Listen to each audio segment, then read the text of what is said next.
Subscribe now and press the bell icon. Never miss an update. Hello नमस्कार, welcome to Mahindras.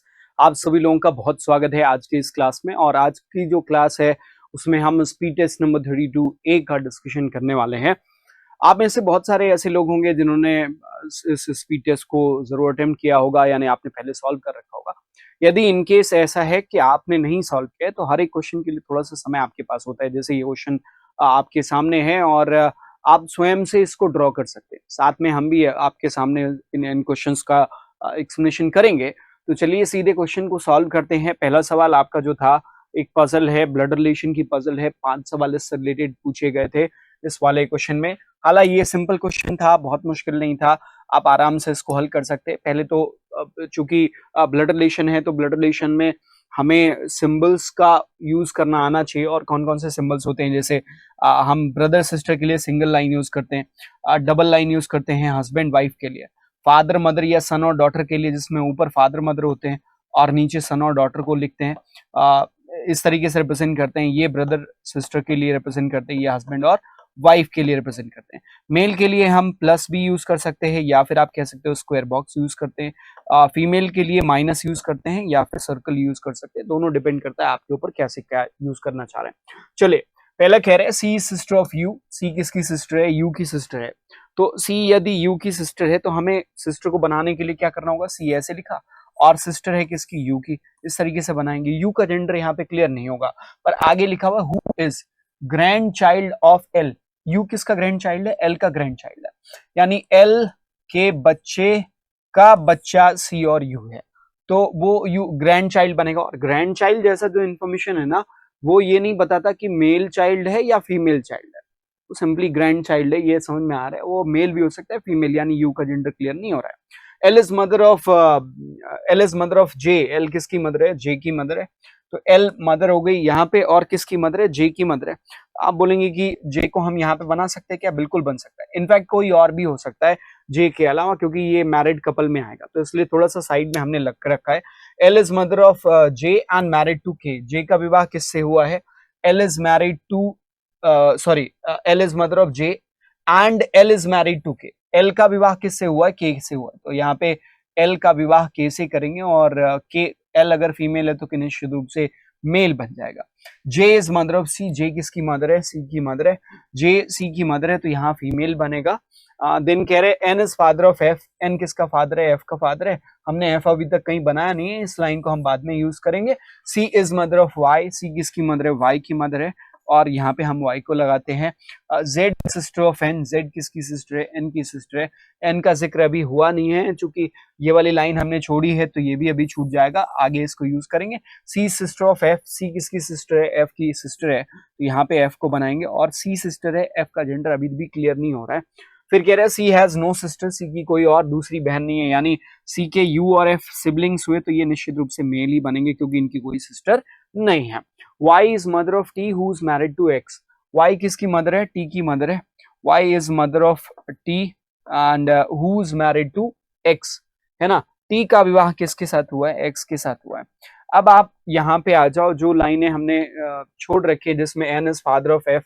F के father कौन है? N है, तो F यहाँ पर है, F के फादर N है, तो F की मदर हमें दिख रही है, क्योंकि F C और U की मदर जे है, तो इनके फादर के रूप में N को बोला गया, तो N को हम यहाँ पे लिख देंगे।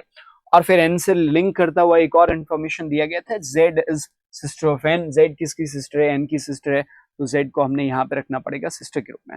अल्टीमेटली पूरी पजल में देखें तो हमें ये जो दो पोर्शन है जिसमें T और X के बारे में बताया गया है, इसमें T और X का जेंडर कहीं से क्लियर होता हुआ नजर नहीं आता है। अब हम आते हैं इससे रिलेटेड जो क्वेश्चंस हमारे पूछे गए थे। पहला कह रहे हैं how is U related to N. U का संबंध एन के साथ क्या है, यानी यू एन का क्या लग रहा है? तो आप बोलोगे U is son of N, बराबर है ना। एन और जे मैरिड हैं और इनका बच्चा यू बनेगा, तो सन बनेगा। यू सन ऑफ, और सन के लिए हमारे option U is related to N. How is U related to N? U N से कैसे संबंधित है? ऑप्शन में कुछ गड़बड़ क्या? फादर, हाँ, U is father, U N is father of U, है ना, ठीक है। हाँ, यहाँ होना चाहिए how is N related to U, ये थोड़ा सा एरर है, करेक्ट कर लीजिएगा इसको।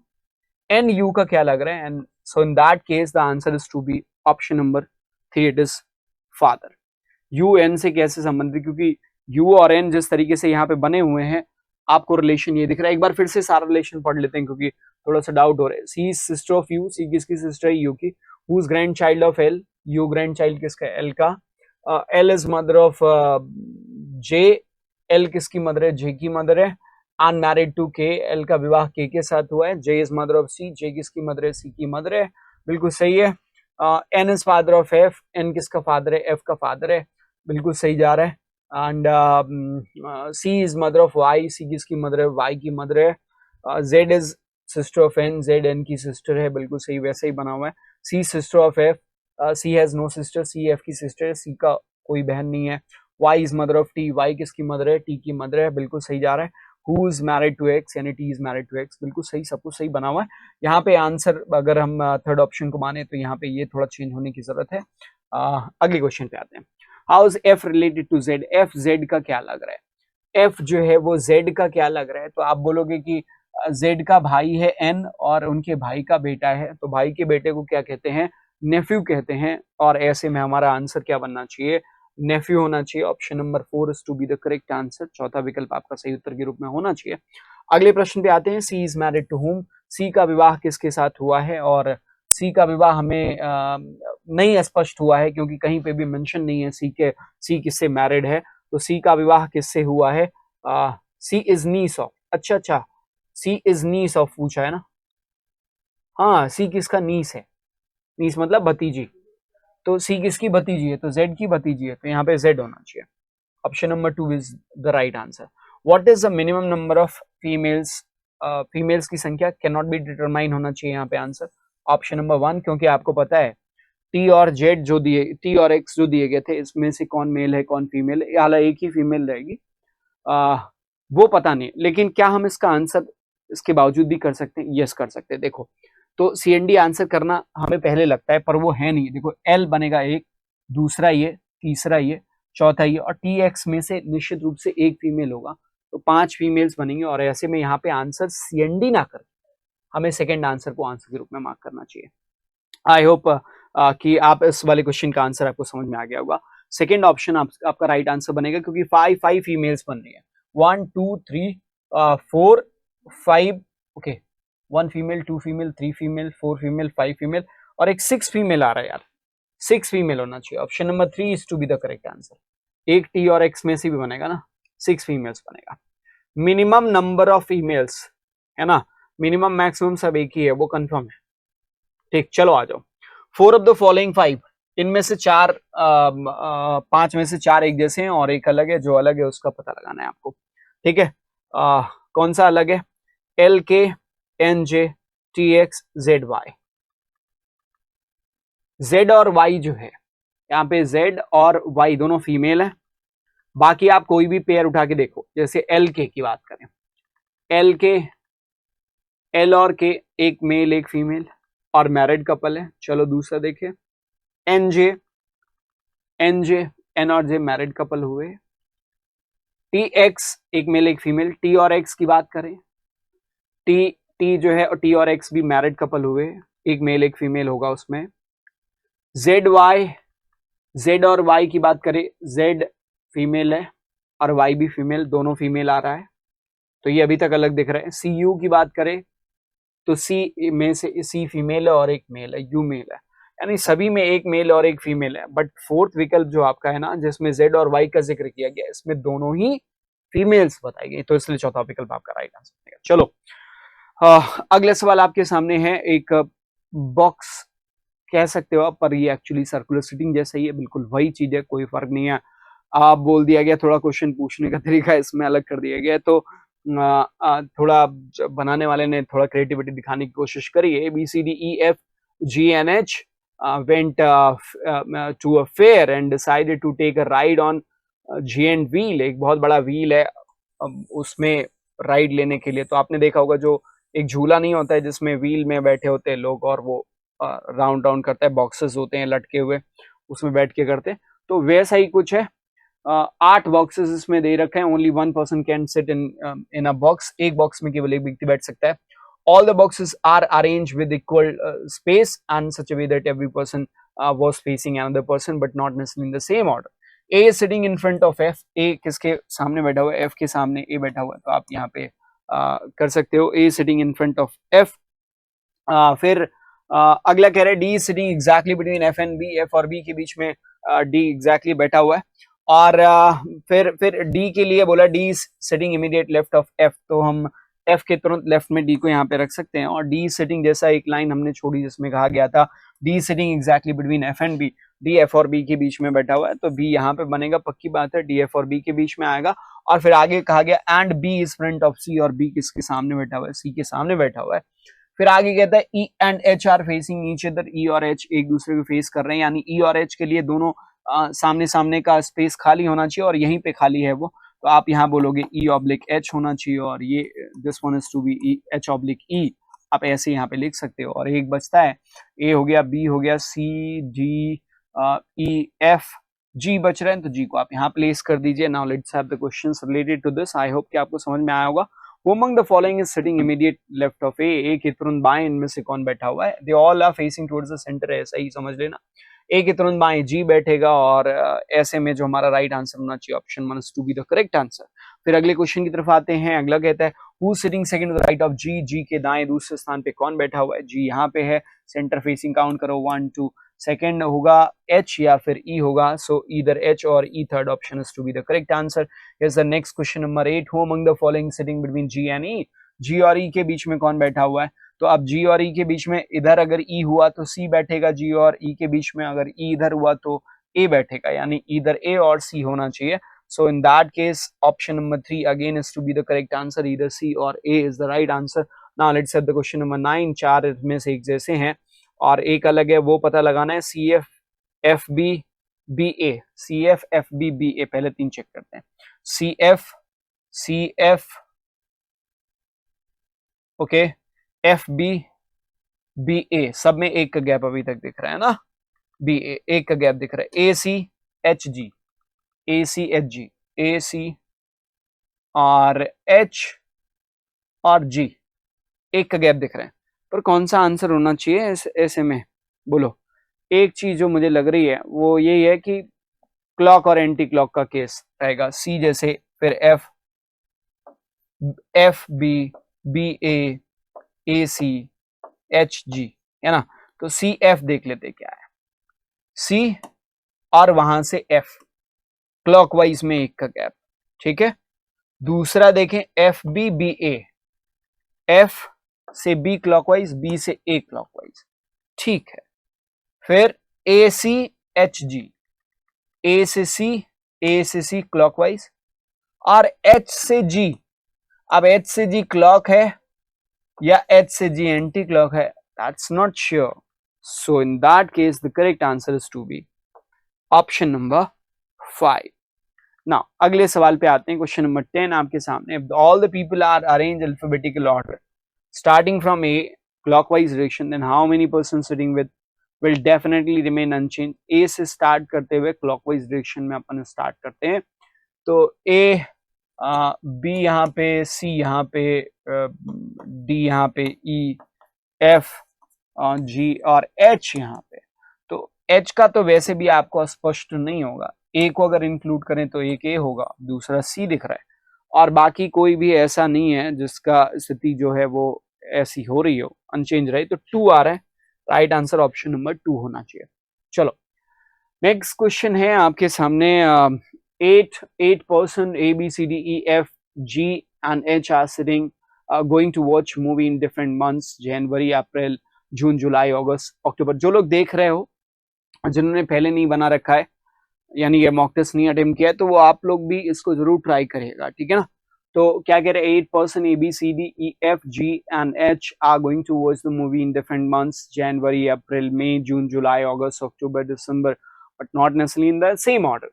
हम स्टार्ट करते हैं. यहाँ पे मंथ्स लिख देंगे January, then April, okay, May, June, July, August, October and December. अगर कोई पॉसिबिलिटी आती है, कभी भी हिचक ना रखें, पॉसिबिलिटी 2 पॉसिबिलिटी 3 पॉसिबिलिटी, ठीक है, हमें मिलती है तो हम बनाएंगे, ठीक है। Keep it neat and clean. पहला क्या लिखा हुआ है, F is going to watch the movie in month which is 30 days. कौन कौन से महीने 30? पहले तो ये बिल्कुल, जब ऐसा क्वेश्चन मिले तो वो काम जरूर कर लीजिए। अप्रैल, नवंबर, जून, सितंबर। अप्रैल 30, जून 30, नवंबर दिया नहीं, अप्रैल, नवंबर, जून, सितंबर में नहीं दिया हुआ है, इनकी 30 होती है। फरवरी 28, 29 होता है, बाकी सभी 30 होते हैं, ठीक है, 31 के होते हैं। अब चलो, F going to watch the movie in the month has 30 days. F या तो यहाँ पे रहेगा या फिर यहाँ पे रहेगा, दोनों में से एक रहेगा। फिर आगे देख लो, 3% watching between F and C, F और सी के बीच में 3 लोग मूवी वॉच करते हैं, देखते हैं। एच, अब कितना आसान है, 2 पॉसिबिलिटी लेके चलना कोई बुराई नहीं है। हमेशा आपको अगर ऐसा कुछ मिलता है तो दोनों पॉसिबिलिटी कैरी करिए। लेकिन यहाँ पे अगर हम देखें तो इस तरीके से हमने बनाया, और कह रहे F is going to watch the movie in the month which has 30 days. तो एक बार एफ को आप इस जगह पे प्लेस कर लीजिए, and once you can place F at this position, and now you can see अगले वाली लाइन में कह रहे हैं there are 3% watching the movie between F and C. F और सी के बीच में, ये एफ अगर यहाँ है, 2-3 के गैप के बाद सी यहाँ होना चाहिए, 1-2-3 के गैप बाद सी यहाँ होगा, क्योंकि ऊपर 1-2-3 के गैप के बाद फिर किसी महीने में नहीं आएगा। H watches the movie before A. H किसके पहले मूवी देखता है? ए के पहले मूवी देखता है। अब ये नहीं मालूम है कि तुरंत पहले देखता है या वो मतलब काफी पहले देखता है, ऐसा कुछ नहीं। Before A. Who is watching the movie before B. अब ए के बारे में बोला गया है, ए किससे पहले मूवी देखता है? बी के पहले मूवी देखता है, ठीक है। B watches the movie just before C. C के तुरंत पहले बी देखता है, तो बी यहाँ पे होना चाहिए, इस कंडीशन में बी यहाँ पे होना चाहिए। अब एच और ए को इसके ऊपर ही प्लेस करना है, यानी यहाँ वाले केस में एच और ए तो नीचे की स्थिति में किसी भी हाल में नहीं बनने वाले। H watching the movie in the month which has the maximum number of days but not in the January. H का जनवरी नहीं होगा।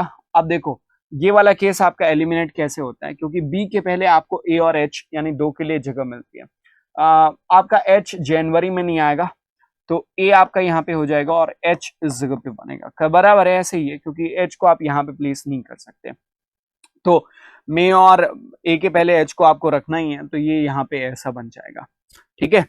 इस वाले केस में बी के पहले, अब देखो एच के लिए इन्होंने ये कह दिया है कि H maximum, H watches the movie in the month which is maximum number, तो भाई मैक्सिमम 31 दिन ही होते हैं, उसी में 31 वाले में आएगा। पर जर्मन जनवरी नहीं है, जनवरी भी 31 वाला है, तो उसमें नहीं रखना था, तो यहाँ रख दिया।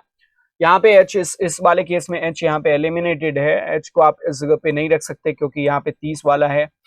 इस स्थिति में एच को आप यहाँ पे रख सकते हो, यहाँ पे रख सकते हो और यहाँ पे रख सकते हो। यानी ए और एच के लिए ये 3 स्थान आपके पास फिलहाल के लिए खाली होते हुए दिख रहे हैं, पर ठीक है, अभी हमें सेकंड पॉसिबिलिटी में बहुत ज्यादा नहीं मिल रहा है। D watching the movie in the month which is 30 days. D कौन से महीने में मूवी देखता है? 30 दिन वाले महीने में मूवी देखता है।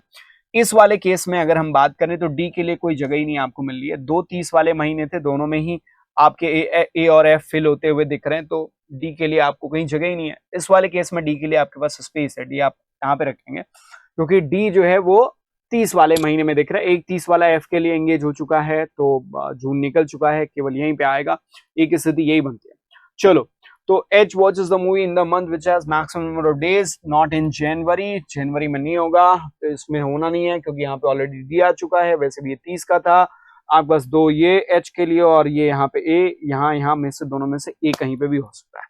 चलो आगे कह रहे हैं जी। G watches the movie after D. G किसके बाद मूवी देखता है? डी के बाद मूवी देखता है। अब देखो, ये 3 स्थान, ये और ये, यही 3 स्थान आपके डी के लिए बनते, वो मतलब जी के लिए बनता है। G is watching the movie after D.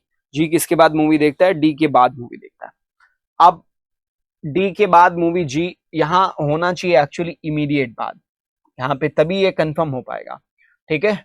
एक यहाँ पे जो प्रॉब्लम है, पर इसको आपको ऐसे ही समझना, G watches the movie after D, यानी डी के बाद मूवी देखता है, तो यहाँ पे इमीडिएट आफ्टर होना चाहिए था। This should be immediate after. और कोई लाइन आप देख लो, है ना, कोई और लाइन देखो जो ये स्पष्ट करती हो। 3% watching the movie between F and C. H watches the movie just before A. H A ओ हो, ये वाली लाइन तो हम लोगों ने थोड़ी सी मिस रीड करी है। A watches the movie just before A, है ना, H watches the movie just before A, यानी दोनों एक साथ चाहिए अपने लोगों को जगह। तो एच के लिए फिर यहीं पे जगह बनेगी, ए फिर यहीं आएगा, और जी के लिए फिर तो स्पेस यहीं है और कोई स्पेस ही नहीं है, और बन गया A B C D E बच रहा है, ई को आप यहाँ पे प्लेस कर देंगे एंड दैट्स डन। यहाँ पे इमीडिएट की जरूरत ना हो, इट इज नॉट रिक्वायर्ड, ठीक है ना, ये इसकी जरूरत अभी नहीं है। अब इससे रिलेटेड क्वेश्चंस को देखते हैं। पहला सवाल मैं आपके सामने लगाने जा रहा हूं, सारे लोग देखिएगा, एक मिनट। हाँ, here is the first question. If E is related to F and H related to C, E F H C, E F दो का गैप, H दो का गैप, C, तो D का संबंध दो के गैप के बाद H से है, यानी हमारा आंसर क्या होना चाहिए, H से होगा ना, हाँ H से होगा, option number 1 is the right answer. फिर कह रहे हैं विच of the following statement is true as per the given information, इनमें से कौन सा सही होगा। चौथा इंफॉर्मेशन आपका सही होगा, A is watching movie in the August month, A कौन से महीने में मूवी देख रहा है, ए आपका अगस्त महीने में मूवी देख रहा है, बाकी आप जो भी इंफॉर्मेशन दी गई उसको देख लेते हैं। D going to watch movie after F, D F के बाद देख रहा है, डी एफ के पहले देख रहा है भाई। अगला 2 person watch the movie between G and B, G और बी के बीच में दो लोग, 1 2 3 लोग आ रहे हैं जी और बी के बीच में। फिर B is watching the movie in January, B कौन से महीने में मूवी देख रहे हैं, जनवरी में, नहीं भाई गलत है, नन टू, चौथा वाला आपका सही हो रहा है। The number of person watching the movie between D and F is same, यानी डी एफ के बीच में जितने देख रहे हैं उतने बी और किसके बीच में, तो डी और एफ के बीच में हमें कितने दिख रहे हैं, 1 दिख रहे हैं, तो बी से 1 के गैप के बाद एच, तो बी और एच के बीच में 1 का गैप आ रहा है, यानी एच होना चाहिए, थर्ड ऑप्शन आपका राइट आंसर होना चाहिए, यानी यहाँ पे एच होगा, ठीक है।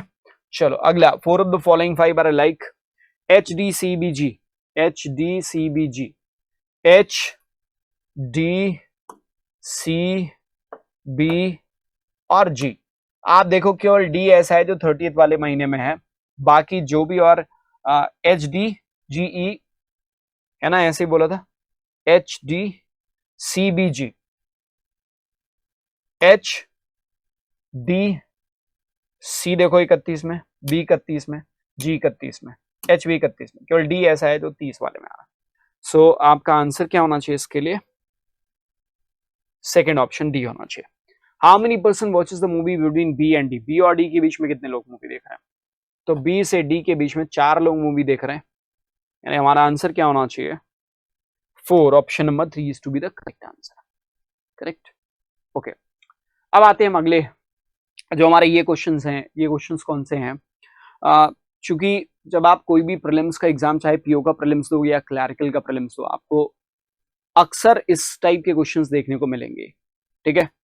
If the given words are arranged in order as they appear in dictionary from right to left, दाएं से बाएं, which of the following will be the second from the left end, बाएं से दूसरा कौन सा बनेगा, इनको क्या कह रहे हैं, if the given words are arranged in the order as they appear in dictionary from right to left, दाएं से बाएं डिक्शनरी ऑर्डर में अरेंज करना है, यानी दाएं तरफ आपको बच्चे क्या मिलेगा, सबसे क्या, सबसे छोटा वर्ड, और बाईं तरफ से कौन सा मिलेगा, क्योंकि डिक्शनरी ऑर्डर में दाएं से बाएं अरेंज करना है, तो बाएं से आपको बड़े शब्द मिलेंगे जिनका पहला लेटर सबसे बड़ा होगा, तो आप बोलोगे बाईं तरफ से अगर देखें तो सबसे पहले टैप मिलेगा, दूसरा कौन सा मिलेगा, एस से स्टार्ट होना, यानी यहाँ पे एस, एस टी बी मिलेगा, और आपको पूछा क्या है, विच of the following will B second from left, तो आपका एस टी बी बनेगा। नहीं समझे, अगर नहीं समझ में आया तो मैं थोड़ा सा और एक्सप्लेन कर दे रहा हूँ उसको, देखो सिंपल है बिल्कुल। आप देखो वैसे अगर इसको डिक्शनरी ऑर्डर में करोगे तो सबसे पहले एम से स्टार्ट होना, यानी यहाँ पे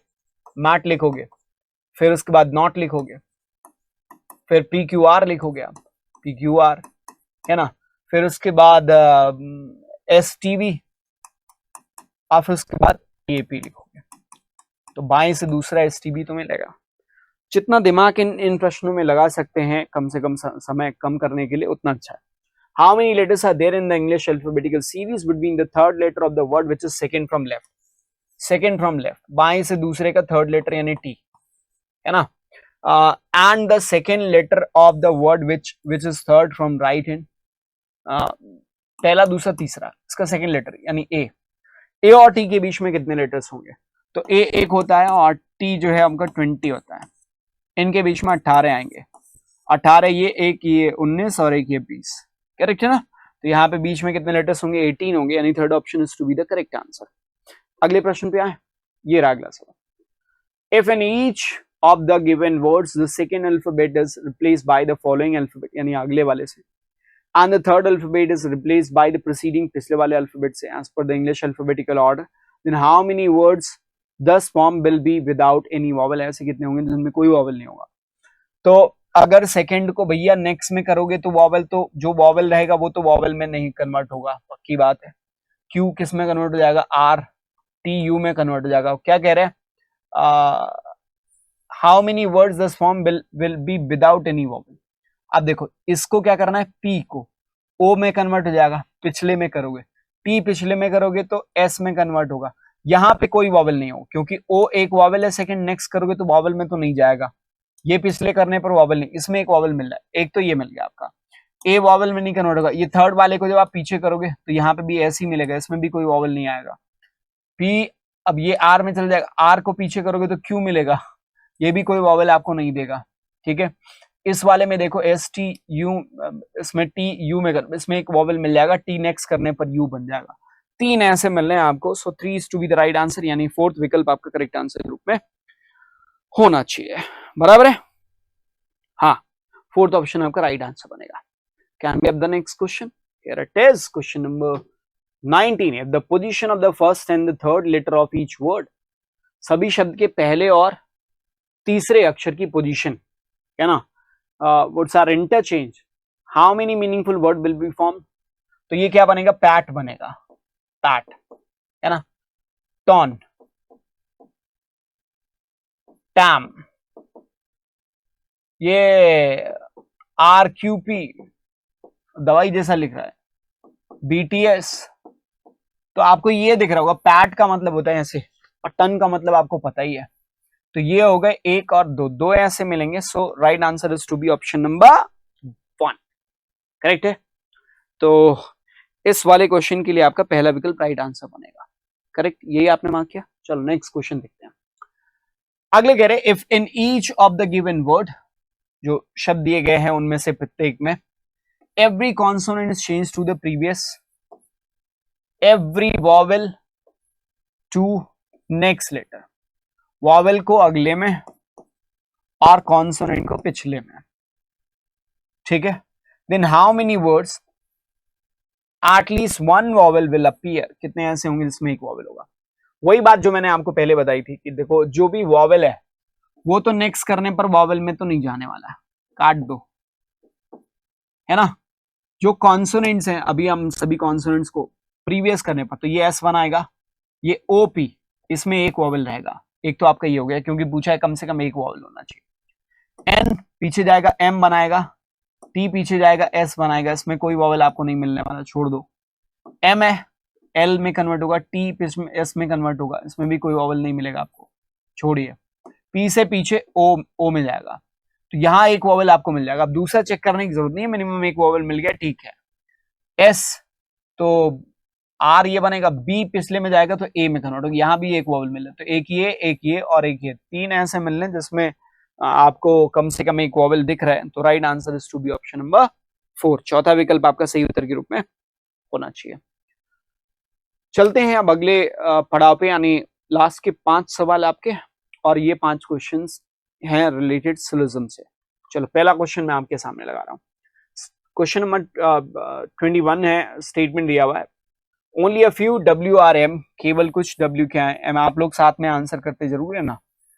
ओनली फ्यू बोलता है तो कुछ हिस्सा आपको पॉजिटिव बनाना होता है, साथ में कुछ हिस्सा रिप्रेजेंट करते हैं हम नेगेटिव भी।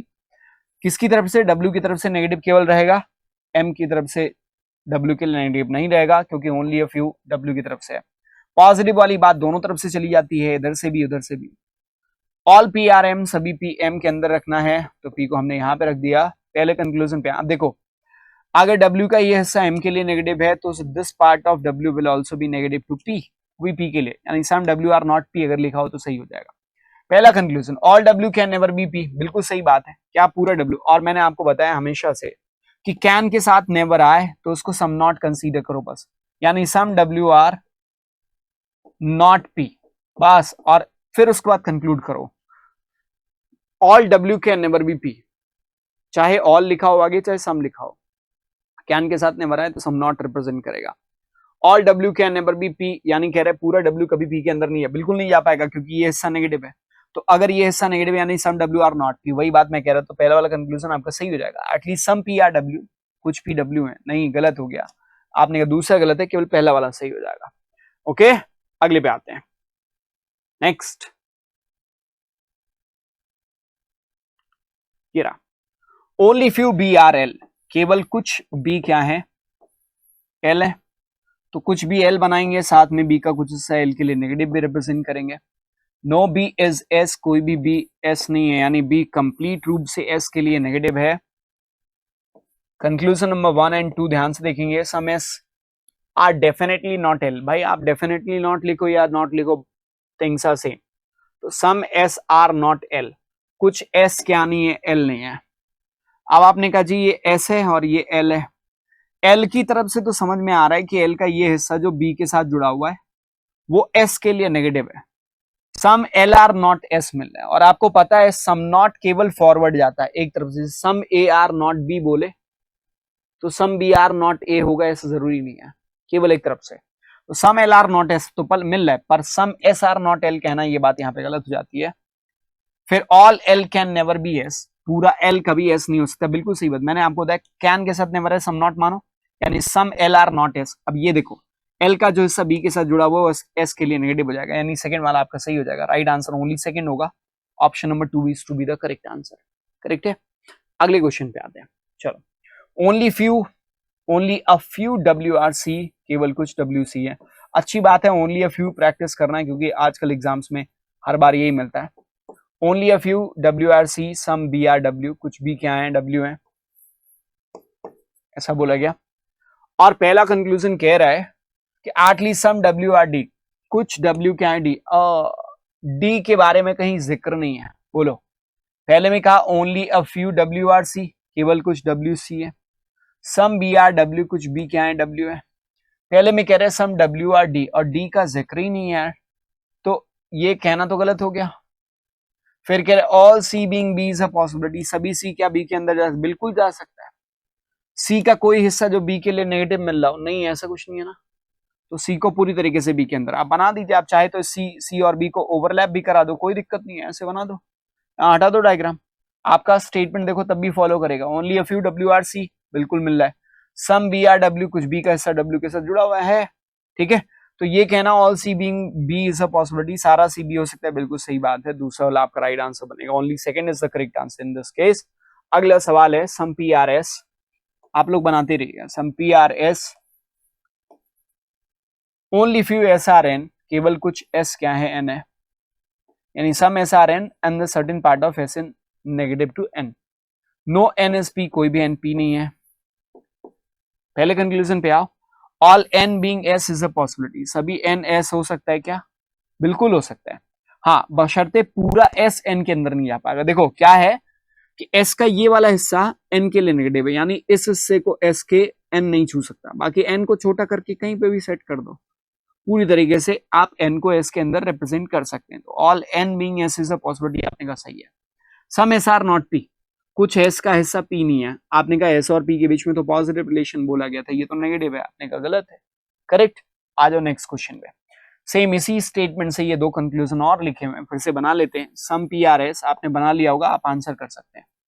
Only few S are N, केवल कुछ एस एन है, तो एस का कुछ हिस्सा एन होगा, साथ में एस का कुछ हिस्सा हम एन के लिए नेगेटिव बनाएंगे। नो एन एस पी, कोई भी एन पी नहीं है, और ऐसा ही हम रिप्रेजेंट करेंगे। ओहो हो, एक मिनट, पिछले पे वापस आते हैं।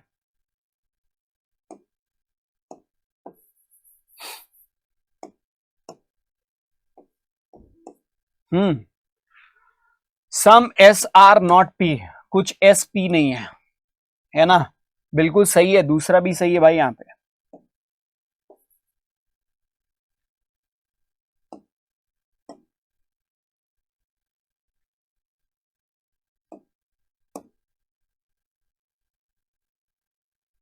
चलिए आते हैं अगले क्वेश्चन पे। ये रहा सवाल आपके सामने, कह रहा है सम पी आर एस बनाइएगा आप सभी लोग। Only few S are N, केवल कुछ एस एन है। एस का कुछ हिस्सा एन के साथ पॉजिटिव, एस का कुछ हिस्सा एन के लिए negative. No N is P, कोई भी एन पी नहीं है। अब ये गलती अगर आपने कर दी तो गलत हो जाएगा। All N being S is a possibility, क्या पूरा एन एस के अंदर? बिल्कुल जा सकते हैं। एन को छोटा करके एस के अंदर सेट कर दो, ये ऐसे, यानी ये सर्कल एन एस के अंदर। ध्यान ये रखना था कि ये हिस्सा जो एस का है वो टच नहीं करे एन, और जो पी के साथ एस का हिस्सा जुड़ा हुआ है इसको टच ना करे। ये दोनों हिस्सा छोड़ के एन को कहीं पे भी सेट कर दो, हो जाए। सही हो गया।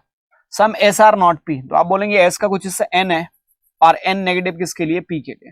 तो एस का जो हिस्सा एन है वो पी के लिए नेगेटिव हो जाएगा, यानी some S are not P बिल्कुल सही है।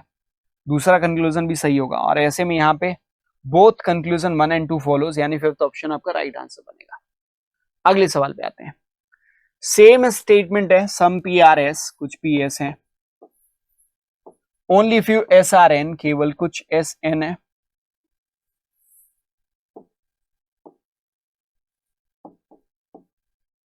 नो एन एस पी, कोई भी एन पी नहीं है। पहला conclusion, all N being S is a possibility, सभी एन क्या एस के अंदर हो सकता है?